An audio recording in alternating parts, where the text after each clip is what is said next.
This is it, guys. This could very well spell the end of the Democratic Party as we know it. So Lindy Lee, one of the biggest, if not the biggest, Asian American fundraisers on the Democratic side, just declared that she's leaving the cult because of all of the fierce attacks against her by her own party. That's right, guys.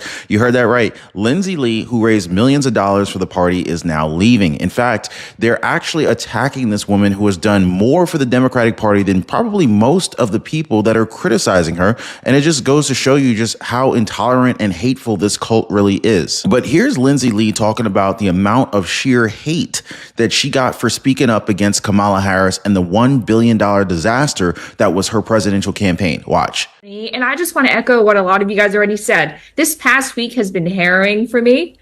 This Saturday, I went on Fox and Friends and I said that Democrats have a stench of loser hanging over them. Yeah.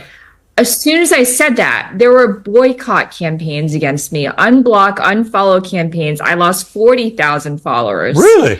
In 4 days. People have called me the W word. I don't know what we're allowed to say, but you can fill in the blank. We're uncensored. Let's say it. Say it. Say what the word was. Am I allowed to? Yeah.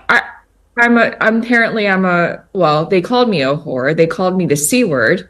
They asked Disgusting. for me to be deported. And you can just search for my name in those terms on X and you'll see a bunch of them. So, all these so-called Democrats, the party of inclusion, the party of diversity, masks off.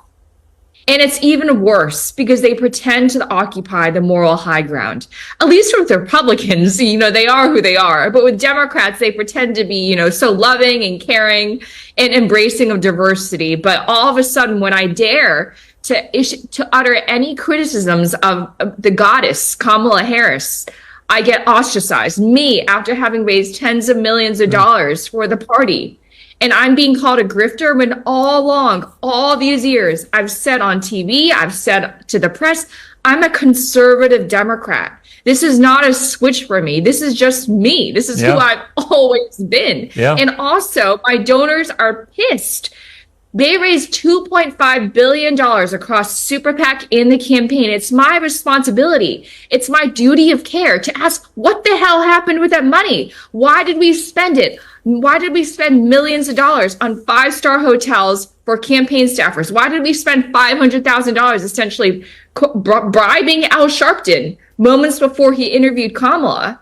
These are legitimate questions, but no, in the cult, you can't ask questions. Yeah. And leaving the Democratic Party or even questioning the Democratic Party is like leaving a cult. It's terrifying. So what did I tell you guys? This is what they get for waging that law campaign against our president-elect. Looks like another Democrat finally realized that their party is just simply not right. Are we starting to see a pattern here? And she said it was like leaving a cult. The way I see it, it is leaving a cult. I especially love how this major Democratic donor is burning down the party on her way out. Because, see, Lindsay Lee was also one of the key party members who admitted how Biden was not cognitively fit to assume the duties of the Oval Office for a number of years now, and that his inner circle is actively covering up for him and stepping up to the plate because he just can't. But here's the clip to prove it. Watch. The president is leading as it relates to this.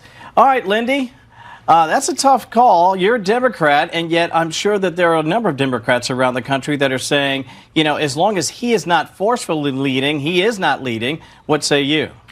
Kevin, let's just be very honest what's happening here. The president has not been cognitively fit to assume the duties of the Oval Office for a number of years now, and it breaks my heart to say it, because I know President Biden, and I love the man, but he is in no shape or form able to carry out the duties that the commander-in-chief requires, and it's just devastating. And we saw that confirmed by the Wall Street Journal expose yesterday, and also many exposés in the New York Times, in the Washington Post, over and over again, how his inner circle is actively covering for him and stepping up to the plate because he simply cannot. And I hosted him on May 1st here in D.C. And I remember one of my family members saying, after interacting with President Biden, they said, oh, we're blank, we're effed. You heard that right, guys? Oh, they really are effed. And, well, lady, we knew how Dems were long ago. And Biden was a no-go back in 2020. I mean, did you guys hear about the new report from the Wall Street Journal? The new details that the White House aides have just revealed about the president. Well, I'm not exactly surprised, but it does prove what the president-elect Trump has been telling us for a long time. Here, check this out. As we learned shocking new details about how the Biden White House cocooned and protected a diminished commander-in-chief. Now, the reporting comes from this expose in the Wall Street Journal. They reported that, quote, there were limits over who Biden spoke with, limits on what they said to him, and limits around the sources of information he consumed. The President of the United States limited out of necessity by unelected handlers. Let that sink in. The report notes that, quote, senior advisors were often put into roles that some administration officials and lawmakers thought that Biden himself should occupy. So who has been running the country over the last 4 years? That's the question. The president's diminished status was so bad that meetings with Democratic lawmakers, powerful secretaries like Defense Secretary Lloyd Austin and Treasury Secretary Janet Yellen, quote, were infrequent or grew less frequent. In fact, they canceled meetings altogether if Biden was out of it. And, quote, some legislative leaders had a hard time getting the president's ear at key moments, including ahead of the U.S.'s disastrous pullout from Afghanistan. Now, as you'll remember, we lost 13 heroic Americans at the Abbey Gate in the ruinous fall of Afghanistan, and lawmakers couldn't get a hold of the president. But perhaps the most disturbing detail of all of this is this. Listen closely. Quote, a sign that the bruising presidential schedule needed to be adjusted for Biden's advanced age had risen early on in just the first few months of Biden's term. Administration officials noticed that the president became tired if meetings went long and would make some mistakes. So aides to the president knew in just the first few months of his term the incapacity of the leader of the free world, and they did nothing. What a scandal. In fact, listen to this. In the spring of 2021, so just after taking office, Biden was having an off day, so they scrapped a national security meeting. Now, one national security official involved with that canceled meeting noted to a White House aide, quote, he has good days and bad days, and today was a bad day, so we are going to address this tomorrow. Let's hope the matter could wait until then. Meanwhile, President-elect Trump is actively engaged, and this is a month before Inauguration Day. Trump is negotiating government funding deals. He's prodding allies like Canada and Mexico to fix their porous borders, and he's mapping out an ambitious legislative agenda. You see, this is exactly the kind of Democratic depravity that Lindy Lee is talking about here, guys. It's not just Biden who was deprived and delusional. Lindy Lee also called out the delusions of Democrats and Kamala Harris about the vice president taking another shot at running for office, including a 2028 White House bid. I mean, we've already talked about the ridiculous idea before, how Kamala Harris seems to be under the delusion that could run for president again or even run to replace Gavin Newsom as governor of California. But as Lindy Lee put it, we do not want Kamala Harris. We do not want failed border policies. And she said that she feels like she's liberated and she can finally tell the truth that the Democratic Party completely failed on the border. Now, I'm telling you guys, Lindy Lee is going full scorched earth as she leaves the party. You know what else she said? That she suffered abuse and ostracization from fellow Democrats over her criticism because she dared to tell the truth. Also that men are men and women are women. And it's an issue when men are trouncing women in women's sports. For her, this should not be a controversial take, except that Democrats are just so far removed from their ivory towers. And Lindy Lee herself is a naturalized immigrant. And so this is why it's really worth paying attention that even she is saying that Democrats must return to strong borders and some of the bread and butter issues. Her point, just because you care about these issues doesn't mean you're a sexist or a racist. You know what outgoing DNC chair Jamie Harrison called Lee because of her telling the truth? Narcissism incarnate. And the whole thing, according to him, is just a desperate cry for attention. Seriously? You see, these people, they just don't know how to admit their own faults. This is why, since Kamala Harris lost the election, Lee has voiced her concern about the future of the party. She also criticized Kamala Harris for her devastating loss against Trump, how there was no sense of responsibility and that they essentially just set $2 billion on fire in 100 days. She talked about how Democratic donors were furious over reports of mismanaged spending that ended up turning political consultants into multimillionaires. And pretty much like any Democratic endeavor, Lee said that they needed a careful accounting and probably more granular than the FEC report would offer. But nope. Instead of a postmortem or lessons learned, Lee said that Harris and the DNC spent more time patting each other on the back. At one moment in the call, Kamala Harris was even talking about her Thanksgiving recipe, according to Lee. Her Thanksgiving recipe, guys? This is why Lee was stunned to hear that, especially given the extent and the brutality of the loss, they're out here talking about Thanksgiving recipes, celebrating a loss. Wow. And sad to say, but a lot of honest, well-meaning Americans still just can't seem to escape the cult. Kamala Harris lost big to Trump in the 2024 presidential election, but if the 2028 election were to be held today, a significant margin of Democrats would vote for her again. According to the latest survey from Puck News Echelon Insight Survey, the vice president remains at the top of the list of the Democratic potential candidates for 2028 with 41% of the vote. Unbelievable. Some people just have not learned their lesson. Harris's so-called frenemy from California Governor Gavin Newsom is in second place with just 8%.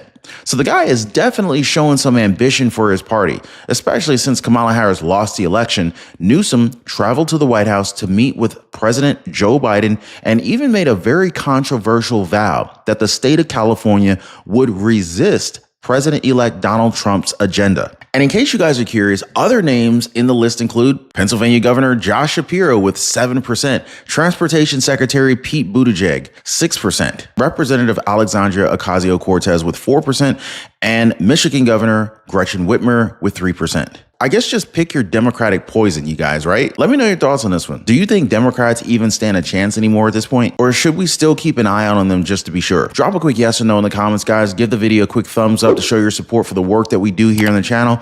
And speaking of, do not forget to subscribe to the channel. Hit that notification bell in case you have not done so already. So Lindy Lee is not the only Democrat that's pointing fingers. Across the board, Democrats have been stunned by the sheer scale of the election loss. Senator Bernie Sanders, he's an independent, but he mostly caucuses with Democrats. While he couldn't help himself, and he said that it should come as no great surprise that a Democratic Party, which has abandoned working class people, would find that the working class has abandoned them. Democratic Senator Chris Murphy, he argued that the Democrats' tent is just too small and that elites of the party have been shunned by populists. And of course, let's not forget about House Speaker Nancy Pelosi. So Nancy, she said, had the president gotten out sooner, there may have been other candidates in the race. That's about the crux of it, right? Like, Harris was doomed from the get-go. Not only was she facing the very formidable Donald Trump, but she was also facing him as someone who didn't win a Democratic primary. Now, as for Lee, she said that if you want an explanation for why they lost, this is it. The Democratic Party's purity tests and the purging of Democrats regarded as the out of step or failing to toe the party line. Meaning, if you dare question or even step one toe out of the line, Democrats will be on you like piranhas, calling you things like Hitler, racist, and even sexist. It's no wonder why Lee chose to leave. And as she said, she's just too big to fully exile from the party. And according to her, people on Trump's team have already reached out to see if she would be willing to switch, so she knows people are actively trying to recruit her. Then, of course, there's President Joe Biden. Oh, Joe, just too many people are just happy to see you go. And if you read what they said in the Wall Street Journal paper, well, you'd be happy too that President-elect Trump is already taking the reins even before his inauguration. In fact, the Wall Street Journal did interviews with nearly 50 people, including current and former White House staffers who interacted directly with the president, as well as lawmakers. And so basically what they found out is that President Biden was not fit to be president even in 2021. One former aide recalled a national security official explaining why a meeting in the spring of 2021 was canceled altogether. In fact, the Biden official said that the president has good days and he has bad days. And that day, really just a few months after he won the election, was a bad day. Democratic lawmakers in Congress also reported that Biden was less available than past presidents. In fact, he had a few meetings with members of Congress, and those meetings were often brief. Representative Adam Schiff went on record saying that Biden's White House was more insulated than most. In fact, he compared it to when he spoke with Barack Obama on at least a number of occasions when he was with the president and Smith wasn't even chairman of the committee. Now, just full disclosure here, guys, there were some interviews like with Transportation Secretary Pete Buttigieg and EPA Administrator Michael Regan. They rejected the claims about Biden's mental acuity, but the Wall Street Journal did not include include their comments in its report. Why would you choose to leave that out, Wall Street Journal? Interesting. Anyway, so the numbers bear out. Biden held fewer than half as many full cabinet meetings as his most recent predecessors. President-elect Trump held 25 such meetings, and former President Barack Obama held 19 in their first terms. But Biden, he only had 8. And as Lindy Lee said in that clip, they knew they effed up with Biden from the get-go. I mean, you've got the disoriented Biden on his way out, and of course, the delusional Kamala Harris trying to shove her way in. Like, how do you come back from that as a political party, right? I mean, heck, all I know is that we've got front seats to the shenanigans, and, I'll be sure to tell you guys all the new scandalous developments as they come up, but just make sure you guys stay subscribed to the channel and keep that notification bell turned on. And while you guys are waiting on the next one, why don't you guys take some time, check out our other great videos right here on the channel. I just uploaded another video on President-elect Trump giving a masterclass on how to shut down liberal interviewers on NBC. You guys definitely got to check that one out right after this one. As always, thanks so much for hitting the like button and subscribing. We'll see you guys next time.